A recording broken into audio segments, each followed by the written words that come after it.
Welcome to One Stop Co-op Shop. This is Steve. I'm here with a special guest. We have Matt. Hey, Matt. Hello. So Matt's from Quartermaster Logistics, and you're here to talk all about shipping, especially around board games. So if you're interested in that stuff, you come to the right spot. So Matt, tell us a little bit about yourself. So my name is Matt. I am the sales manager at Quartermaster Logistics. We are one of the premier fulfillment options for board games, and we've been in the board game world for quite a long time, um, in various ways, shapes, and forms. And we've been shipping board games to lots of people. If you back Kickstarters, you have probably received a game from us at some point in time. That's how most people know us. So that's who we are and what I do. Excellent. And you've been involved a little bit in board games as well, outside of Quartermaster Logistics, correct? Correct. Yeah, I have been in the industry in various aspects for about 5 years now. I've done pretty much everything at some point or another. Design, development. I've never designed a game, but I've worked on the design and development sides, um, manufacturing, fulfillment, shipping, customer service, you name it, consulting. I've done art direction. So I've done some part of many different things for many different people, which is kind of how this industry works, to be fair. I mean, Definitely. that's kind of how I got to where I am today. Definitely. I see you got tons of games on your back shelf there too. So hmm obviously a consumer. Yeah, that's just the ones that have survived the latest culling. There's some in the closet over there, and there's more. It's a never-ending cycle. Oh, don't we know that? Don't we know that? Excellent. Okay, well, let's jump into the discussion. So, I want to talk about shipping because I know I've seen this question pop up a lot, especially recently as we're backing games on Kickstarter or GameFound or wherever, and we're seeing a increase in shipping prices from what we have in the past, and there's a lot of questions and maybe even some assumptions around that. So, I kind of want to have you on the show and dive into that. So, Sounds I good. guess maybe the first place to start is maybe let's talk about the general process of how shipping works and kind of get that context going. Sure. So in the global supply chain of all of it, shipping and logistics and fulfillment is the last step. Um, when you go to this, like, it's very similar to what you see when you go to a store and you buy products there. Somebody has to get the end result of the product. So it's can be reductive down to the point if we put things in boxes and put labels on them, right? But that's a very minimalized look on what all of those things are. But basically, we work with clients to help coordinate the many different arms of where everything needs to go. So if you're working globally, or even if you're only working in a domestic front, like if you're just doing US, you're just doing US and Canada, the complication level is fairly similar. So if you want to ship it everywhere, it's only a little bit more complicated than what we currently do for just shipping in the US and Canada. So it's a matter of figuring out where everything needs to go, managing the order data. It's very much about data. Having the right data in the right place is the key factor to making things work right. Um, and honestly, is the reason why most mistakes happen is data mistakes at some point or another, whether that's from Kickstarter or from Pledge Manager or from a combination of all of the above. But it's all about getting the right things to the right people and getting them at the right time. Um, Everybody wants their stuff first, and somebody has to be first, and not everybody can be first. So it's really about making sure that the receiving of those products is just as easy, and that the process is just as easy for everybody involved. So, Absolutely. Yeah, and I think the big part of that process is just trying to navigate the global supply chain because that's been mhm, affecting everyone. I don't care where you're from; like it's just sure. everywhere. So how has that impacted shipping? So, I mean, supply chain is it's it's a bit of a buzzword thing to Hmm. say, right? Hmm. Um, because it's insanely complicated. When you think about it's, I have a publishing company. I make a game in China, and the game ships to you, right? Like that's the incredibly short supply chain, right? That's it, right there. But in reality, between each one of those things, there's probably 25 to 30 different things that it needs to move through along the way. When a publisher makes a game, there's so many different factors in there that they have to go through. They have to get art, they have to get design, they have to get development, they have to get pieces, they have to get information from China back here to coordinate that. So that's complicated of its own thing. But from the time it leaves a manufacturer to when it arrives at your door, there's so many different hands that a product has to go through before it arrives, right? Your game leaves the factory in China. It then has to go to the port. That's one thing, right? There's something called Incoterms. Incoterms determines who takes charge of the product and when they do it. So you could do something which is X works. X works means the freight or the partner or the forwarder or whoever takes charge of it from the time it leaves the factory. If it's FOB, that means the factory's in charge of it until it gets to port. And then you take charge of it at the port, right? So there's many different kinds of Incoterms about who takes charge and when. So then the product goes from the port and it goes, and this is not even going to talk about all the things that happen at port, like how many different people touch your product at port. Then it goes onto a boat, it gets loaded into a container, it goes onto a boat. That comes to the port in the United States or Europe or UK or Asia or Australia, wherever. And then all the different things that happen at the port. It's going to have to go through customs. It's going to have to move off port to the fulfillment warehouse or multiple fulfillment warehouses, depending on who you're working with. So it may have to go to one place. It may have to go to 4 places. It may have to go to one place, be broken down, then go into more places. That happens a lot. And then once it gets to that point, then you can look at coordinating all the different items and making sure that everybody gets the right things at the right place. So, I mean, that's even very reductive as far as how those things go. So there's so many different parts to that. And as soon as there's something going wrong or something happens, not even something going wrong, just something happens, maybe your product arrives at the end of a day, and then like a lot of things that happen is it's not an error so much as it is just the time of being loaded on a truck. Maybe it doesn't get loaded on this truck today, it gets loaded on a truck first thing in the morning. I mean, most of these ports will work 24 hours a day anyway, but let's say there's any kind of break in time. So now all of a sudden it's waiting in a different line. And when that, even the time it leaves the container yard to get to the exit of the container yard, there's time that passes, right? Mm-hmm. So that you have to wait for a driver for that truck to move that container from there to there.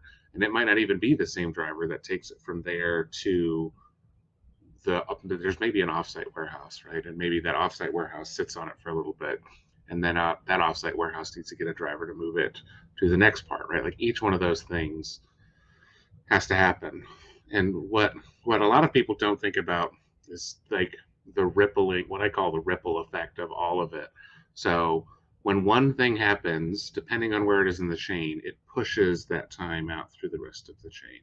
So if there's a delay in China, then we won't really see the impact of that delay until 6 months, 8 months, 12 months later. So COVID is a perfect example. The freight conversation where people have been talking about the price of containers. Mm-hmm. The impact of that is from 2 years ago. Like we're seeing it now. We saw it really bad last year, but that really came from 2 years earlier. The ripple effect of decreased supply, increased demand, the machinations that happened around that took so long to get through that by the time it came down to it, when the problem before was you couldn't get a container, the problem now is you can get a container, it's just really expensive. And then all those delays tend to ripple through. So when we look at these things, it's all a guess, right? Mm-hmm. Anything probably further than 60 days out is a wild guess. And honestly, anything within 60 days is still kind of a guess because you just can't control it. Like we get it, we hear it all the time. There's projected ETA of a product is this date. Like, okay, well, it could honestly show up 10 days in either direction of those things. Like we could get an announcement that there's an ETA of something arriving at our warehouse and it could show up the same day that we got the ETA. or it could show up 2 weeks later, or it could show up exactly on time. So there's a lot of things to manage and keep up with, and a lot of things are out of the end result, right? Hmm. They're out of that control. So like as the backer, you are in the position of least control over the situation. Um, but even then, if you go one step forward, which is us, we're still have limited control over how those things do. It doesn't matter how big we are. It doesn't matter how much money we have or how much money we can throw at something. There's a limited window of control that you have. And that's true. That's why they call it a chain, right? Because they're links, right? So each one of those links is self-contained, but totally dependent on the other. Once those terms are handed off, the person previous is not involved, and the person after that is also not involved. It's currently maintained, right? So we have our own things that we manage, and that's it. Like we don't manage the stuff in front of it, we don't manage the stuff behind it. Um, but ours is pretty like it's a 10,000 foot view of the whole situation, right? So it's everything affects everything, and how much it affects it is entirely dependent on where it is in the chain. And if you really looked at it and you saw how many links in the chain there were between your publisher when they make the Kickstarter and when you receive the game, you would be surprised by how much it is. It's a well established supply chain. Hmm. So you don't feel it, right? But now that there's increased demand for shipping, you see it and you feel it. And that's a big impact on what everybody's doing. So there's lots of speculation out there and lots of opinions on why things are the way they are and why things should be the way they want them to be. But they're pretty far from the actual reality of the situation. So. Yeah, with that comment, like talk about the reality of the situation. Like we have all these chains that could cause delays. Do those delays affect the shipping price that consumers see on the other end, or the estimated shipping price that publishers might communicate to any potential backers? Sure. I mean, it's so each person along the way, each link in that chain is not doing this for free. Hmm. Um, Everybody needs to make some money at some point. So everything that's done, like, has to be profitable to the people who are doing it. Now, how that profit is determined, how that is made, whether that's us or the freight company that brings it to us, the freight companies that we pay to move the things around, FedEx who ships the stuff, the U.S. Postal Service, whoever, it doesn't really matter. There is somebody between every single level that needs to make money, and it's honestly it's done on such a scale that you're talking about pennies, but that it all impacts, right? Hmm. Everything does. So if you say, and we'll be reductive, if there's 3 links in the chain and your end product starts at $5, by the time it gets to you, it's at $45 because of the amount of money that needs to happen in between it.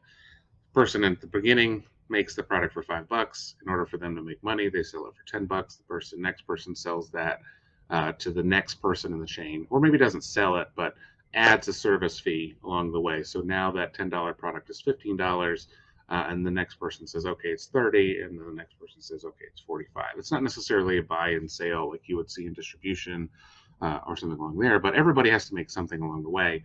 And as costs rise, like then that passes through the same chain. Like we talked about time, and time is really a resource and it's a cost. Like there is a time cost associated with these things. So not only does the time increase, so the time the game leaves the factory, the time you receive it is several months, but there is the monetary cost of moving those things through that chain.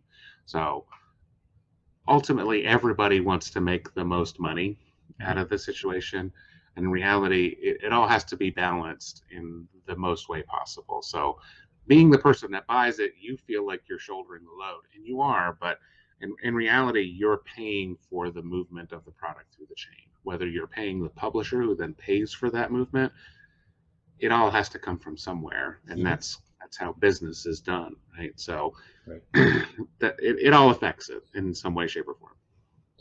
Let me ask about Kickstarter campaign in a general sense. Like there may be one campaign that after their campaign closes, they're able to start shipment. I don't know, 2 months or 3 months after the campaign closes. They say they had all the ducks in a row ready to go. Versus another campaign that it was kind of an earlier concept. They have to do a lot more development. They're looking at maybe a year and a half later, with then they're ready to hit the go button. What is the impact on shipping in between those two? Is the one that's going to have that longer delay? Are those estimates going to be much harder to? I assume they're going to be much harder to guess at, or maybe be even higher in shipping costs. I don't know that that kind of thing will affect the shipping costs so much, except for the time aspect of it. Um, Rates change; they always do, and it's usually a yearly thing. Sometimes it's not. Sometimes it's volume based. But um, if I make a game, if I launch a Kickstarter on January the 1st, and I don't have it developed, and it may not ship for a year or more later, right? So if you're having a conversation with me in January the 1st about shipping rates, I can give you a good idea on what shipping rates are going to be for the next calendar year. I can have a pretty good idea of what they're going to be the next year, but if you want to go even further, I have no clue. Um, in anything, it would just be a wild guess, right? Mm-hmm. So yeah, I mean, if you're ready to go, let's say you have a completely developed game, it's proof of concept is done, manufacturer proofs are ready to go. It's really more of a pre-order thing. You're seeing that a lot more these days, where people are basically ready to go. Um, it'll affect the shipping costs in that it's less time from the time they talk about what the shipping prices are to when they actually happen. What you're seeing a lot now, and probably over the past year, is that these are campaigns that were run in 2019 or 2020, which was before the shipping crisis started. Um, and it's not a crisis really, it's just a change. It's just a bigger change than what most people are used to. So if you're collecting 2019 or 2020 prices and you're shipping in 2022, because you've seen the largest increase in shipping demand in like decades, the price of that, I mean, because the demand goes up, the prices go up. So you're all of a sudden having to collect and spend way more money on shipping. What you had projected as $100 shipping cost for something, or $50 shipping cost, is now $100 or $150 to ship. And those are probably real prices. And it's a guess, right? Like it's it's your job to guess as a publisher. It's the fulfillment house's job to help you guess. Um, and there's a good chance you're going to be wrong. Um, I mean, it's you just don't know. I mean, it's right now. There's just so many different factors. If you'd asked me 2 years ago if I thought the prices were going to be where they are today, the answer is no. I wouldn't have thought that they would have moved as much as they did. But the price increase from 2021 to 2022 was massive across the board. Shipping carriers increased their rates by significant amounts. And even from 2020 to 2021, it was a fairly significant increase. The more people want to ship things, the more demand there is for it, and the more price increase you're going to see. So, unless you have a really good grasp on how much that stuff is going to go, you're even if you did, your prediction is still going to be a guess. It just may be a little bit closer than somebody else, right? Right, right, makes sense. And we've been seeing a lot of these increase in shipping prices Mm-hmm. for various campaigns. Some of them, for example, I know Kumin or Not did their Marvel Zombies, which had these Sure, giant statues, really, of Galactus. sure. I mean, would a product or element of a game like that also drive up the cost due to special packaging and handling requirements? Sure. I think you know, determining what a shipping cost is fairly complicated. A lot of times when you look at shipping rates, if you go to the post office, you can, or you go to the service website, you'll see rate tables. You'll see it at FedEx, you'll see it at UPS, um, and there's so much of that that really isn't published. It's just simplified for customer view. Hmm. So you may see like a 5 pound package costs $17 to ship. Well, sure, technically that's correct. How you figure out that it's a 5 pound package is something different, because it's not just weight. Um, you could have something that's really large but really light, and that's going to ship as if it were a really heavy package. Um, the space inside of a truck, the space inside of a container is highly valuable. So regardless of whether it's filled with a really big giant zombie Galactus statue or whether it's filled with a giant pillow, um, that all matters, right? It's called dimensional weight in the world of shipping and logistics. So, I mean, you look at something like that. I mean, I don't know what the shipping cost determinations used there are. I won't speak to it, even if I did know. But I'd be willing to say that it's not an inaccurate shipping price. Shipping the amount of product that they ship in the way that they ship it, there's a lot of costs involved. They pre-pack a lot of their packages, right? So it's all condensed and together into one package. They do that at the factory. That has a cost. It has a cost if we do it too. So a lot of those things are built into that shipping cost. Yeah, that may not be the actual shipping rate that's charged by the postage carrier, Hmm. but that is the shipping cost. It's something you hear say here, shipping and handling, right? Like it's because there's a lot of handling involved in those things.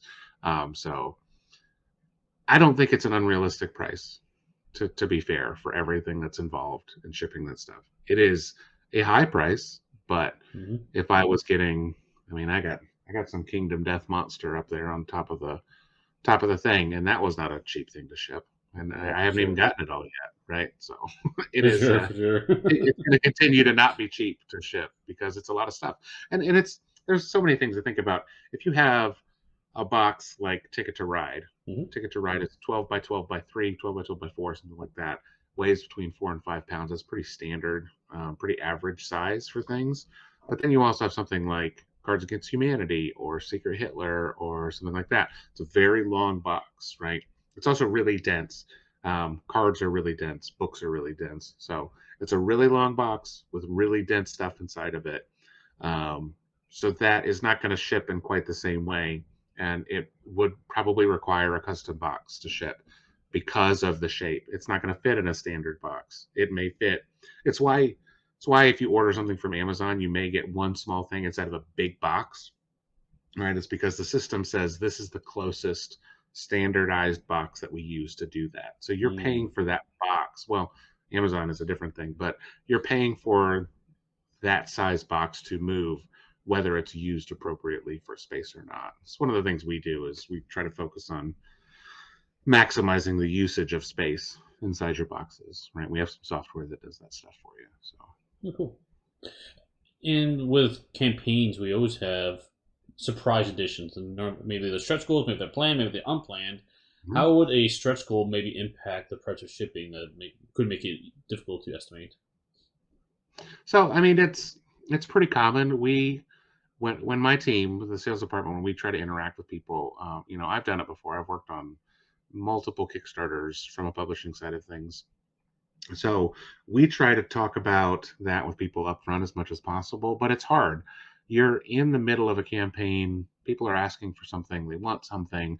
Wouldn't it be cool if we did this? The answer is Hmm. yes, it would be cool if you did that thing, right? But it's also a cost associated with it. So, like if I say, here's my game, I'm going to add these cards on it, right? Well, these three cards don't weigh anything. So throwing those in is fine, right? But if I say, okay, I want to throw in that size box with it, well, that's different. I mean, that's going to change that cost. Or maybe you say metal coins, right? Metal coins are really heavy, but they're also really small. You throw in 20 metal coins inside of something, does it take up any space? No, but it's really heavy. Um, or you get a playmat. Playmats are really light, but they also take up a lot of space. So all of those things, you're like, oh, well, I'll just do these three things. Well, if you add playmats, metal coins, and some cards, all of a sudden you have multiple items, right?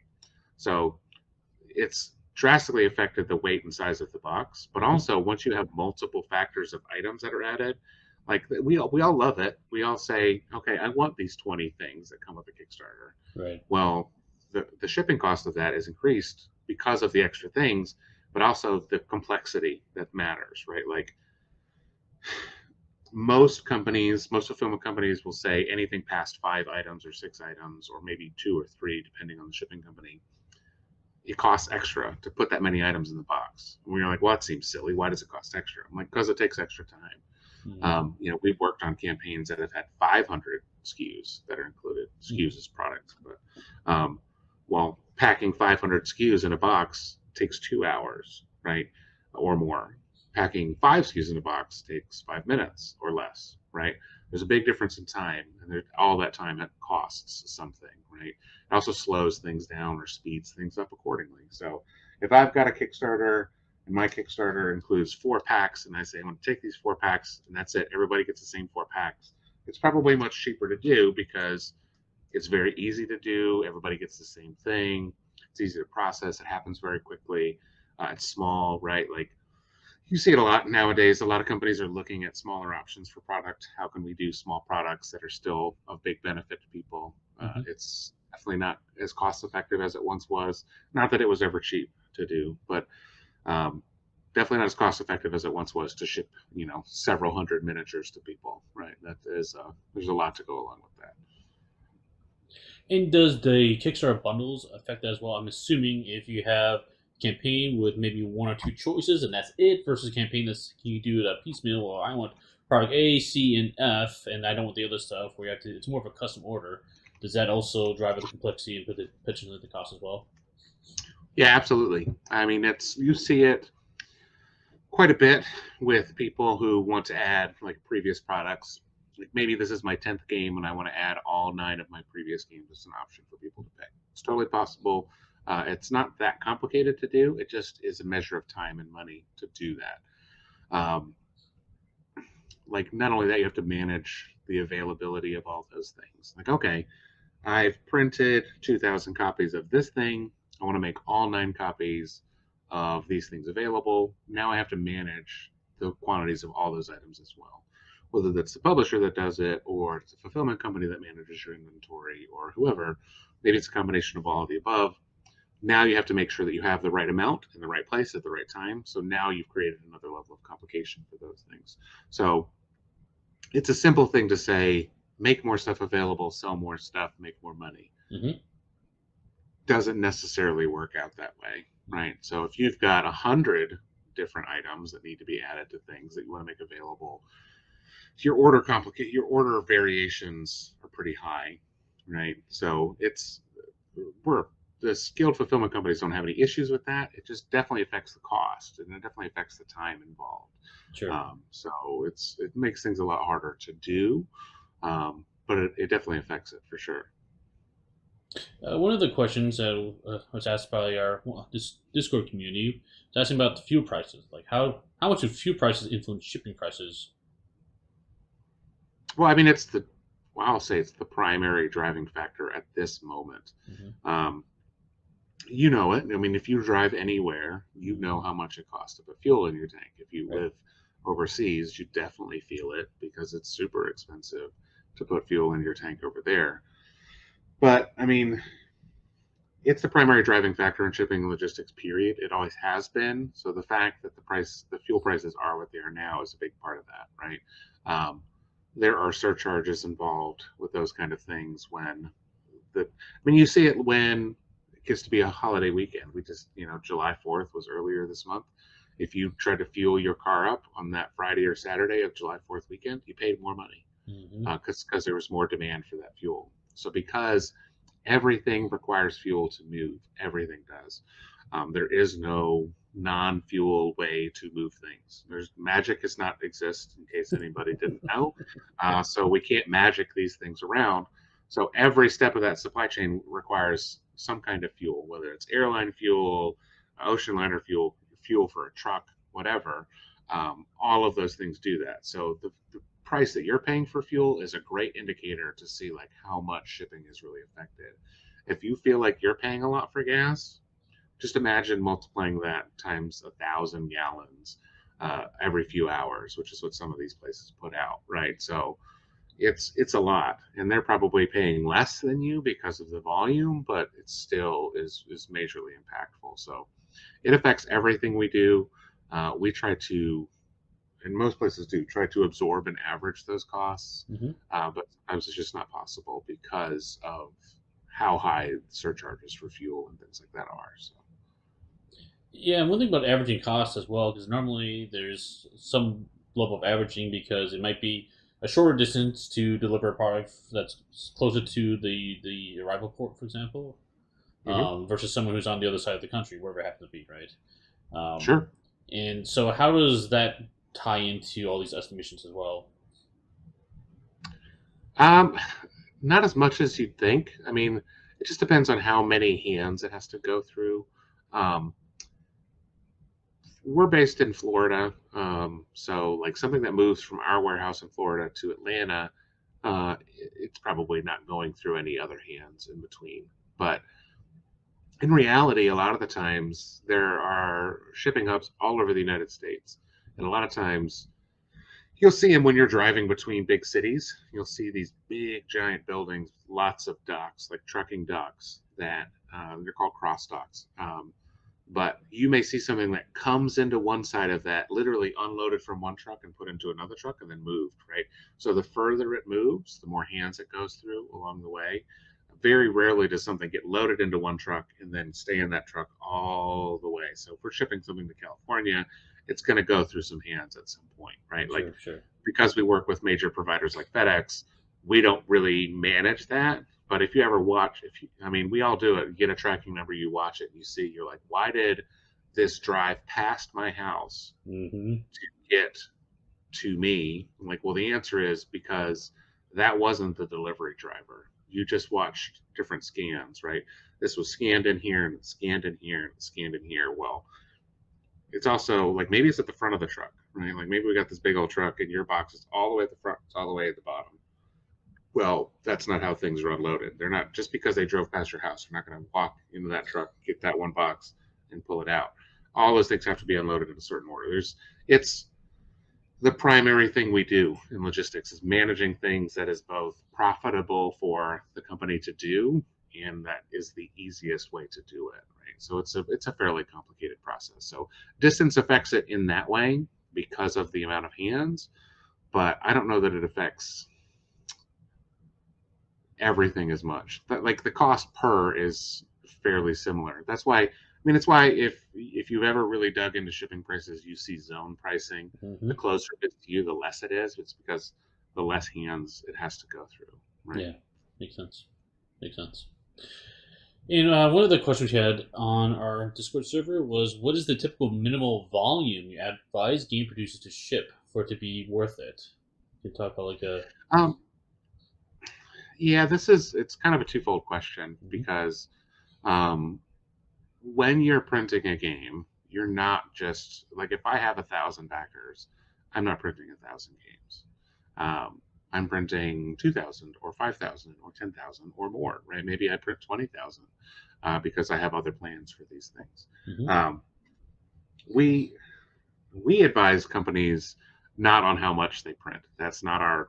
I mean, it's not. We're not the publisher. It's not our job to do that. But we advise people how much they should send to those reflective hubs.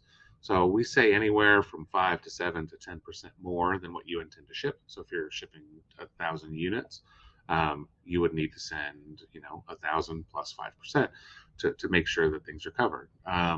Because some stuff may arrive damaged, right? Mhm. The more things you have to move back and forth, obviously, the longer and more complicated things get. But you want to have enough to cover that. Well, now when you're thinking about multiple shipment hubs, so let's say you have 5 different shipping hubs. Each one of those shipping hubs requires 5,000 units to ship. Well, that's plus 5% for each one of those 1,000 units, right? Well, now you're talking about, we could do the math, but we'll just say an extra 250 units. That may or may not be sales related units. They may be replacement units, they may be damages, or they may be everything works perfectly. I mean, I'm not saying it doesn't happen, it certainly does. But you never know. You don't want to be prepared in that regard. Sure. But the fact of the matter is, we are in an industry that is very much focused on what's super cool right now. Um, there are very few games that have a lasting sales impact outside of 6 months, and that may be generous for some. So it becomes a measure of I sell 2,000 units for pre-orders, and then I order 5,000 units. So the question becomes, and this is not a shipping and logistics thing. This is as a publisher. It's a very difficult thing to do. Hmm. What am I going to do with those 3,000 units? Do you have a plan in place for those 3,000 units? What are you going to do with those 3,000 units? Are you sending some to ACD? Are you sending some to PSI?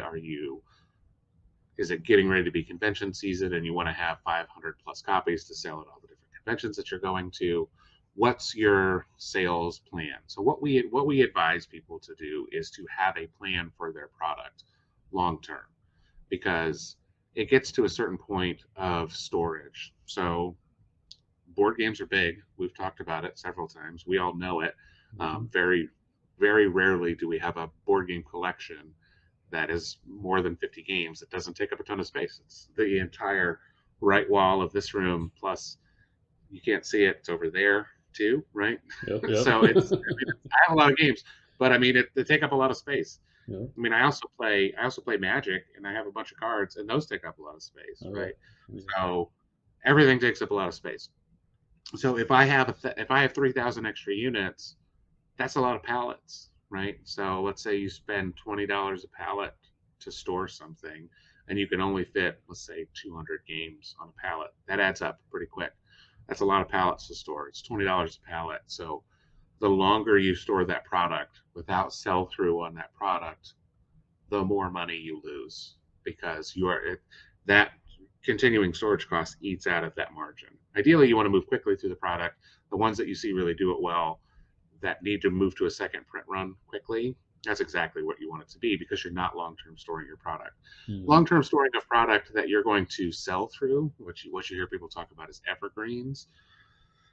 It's fine to pay for that, because you're eventually going to move through it, and you're going to move through it in the right way. So yeah, you might print 10,000 copies every time you do it, because you know what your sales are going to be, because you have established records. But when you're putting out a new product, if you don't know, then you could potentially be making a disastrous decision. Hmm. Yeah, it might make you a slightly cheaper per copy print cost. So it might go from $7 a copy to $6 a copy. It's $1 less. That's great. You just saved $3,000 by doing that.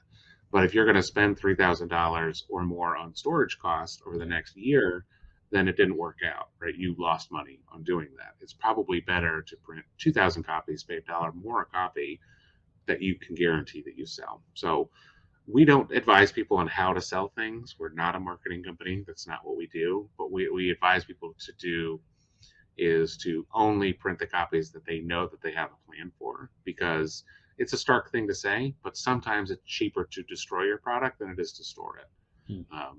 Because you're going to reach a certain point where, I mean, I just said some sacrilegious things there by telling people to destroy it, but as a company, it's a financial decision that they have to make, and Sure. it's the like warehouse.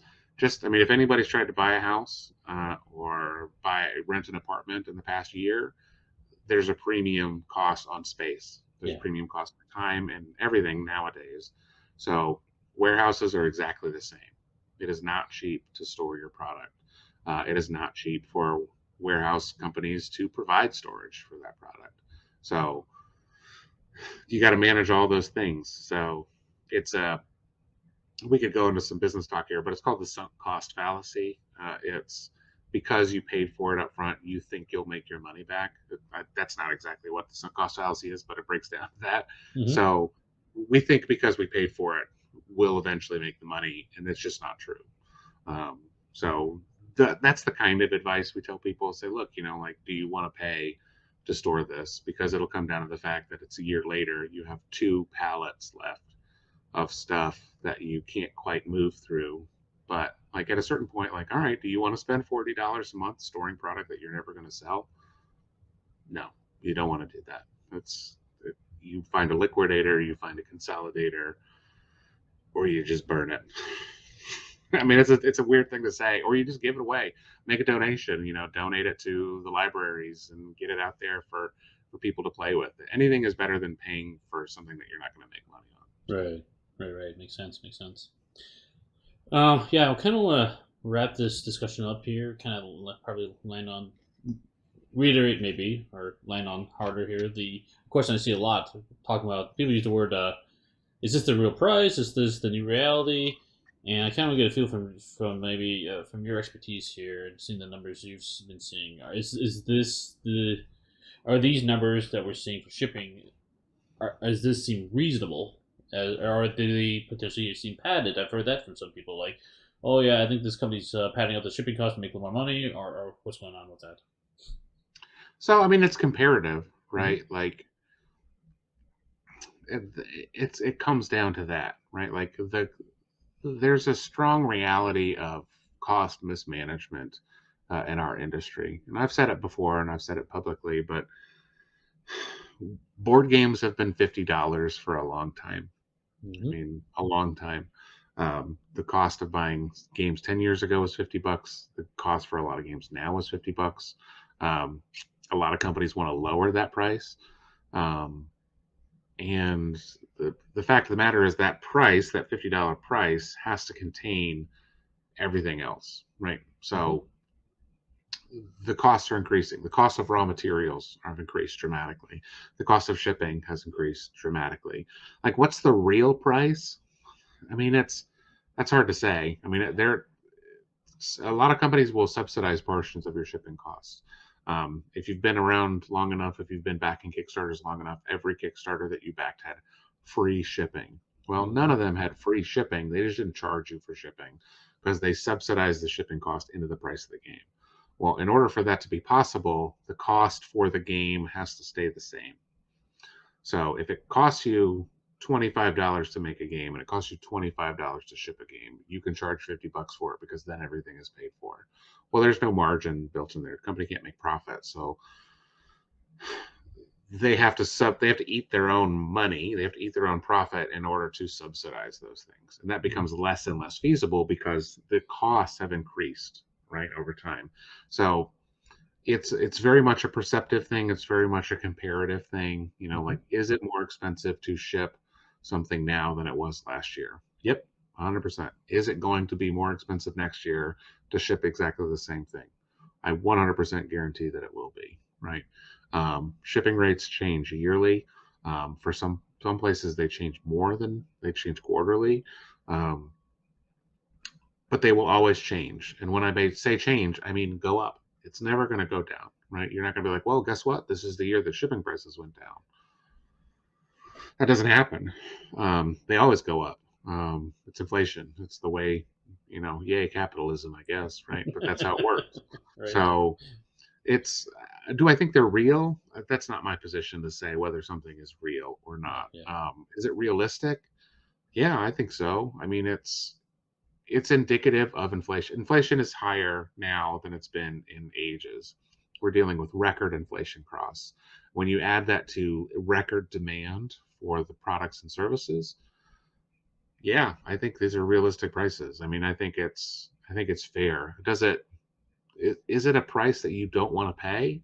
That's not up to me. That's up to you, right? That's up to the Right. person purchasing those things. I would love to own a jet, but I don't own a jet because the price is ridiculous to Sure. me. Sure. I don't know what I would do with it, but I would love to own it. But I also don't want to pay. And because I don't want to pay for it, I don't own one, right? So it's uh it's kind of the way it works, right? Like we have the luxury of working with luxury product. I mean, nothing on this wall or in this room, everything in this room is for fun, except for this computer. I work on this computer, so this is not for fun. But everything in this room, there's magic cards over there, there's comic books over there, there's board games over there, there's toys on the wall. It's all for fun. I don't need any of it. If it all burned up tomorrow, I'd be real sad, but I'd still be able to live my life and do my things. Mm-hmm. So Mm-hmm. there is a cost associated with that, and it should be high, right? Like it just should be. So it is as realistic as it can be. Honestly, I think the prices are probably a little low for a lot of people. I think they're somewhat unrealistic in that they're low. So when I see a high price for shipping on these things, I know it's probably closer to real than not. So if you're seeing somebody charging you $5 for shipping, you should know that they are eating part of that cost. If you see somebody who's charging $25 for shipping, they're probably eating some of that cost, depending on the size of the product. And honestly, if you see somebody's charging you $50 or $60 for shipping, they're probably eating some of that cost. I mean, it's just a lot, right? Like a container, average container prices right now are ranging anywhere between $15,000 and $20,000 for a 40-foot container. When I say container, that's like a truck, right? Like Mm-hmm. something you see on the back of an 18-wheeler.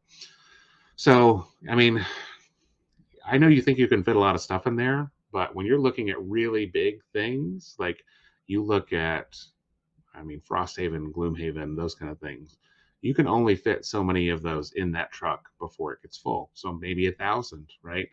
Well, if Frosthaven did 50,000 units, that's that's 5,000 containers, right? So Mm-hmm. I mean, do the math. $20,000 times 5,000 containers is a lot of money, right? I know Mm-hmm. Frosthaven made a lot of money, but it's all a lot of money, right? Um, I mean, but that's just that. I mean, that's such on its own end. You think about even just something like Ticket to Ride or any of those other sizes games.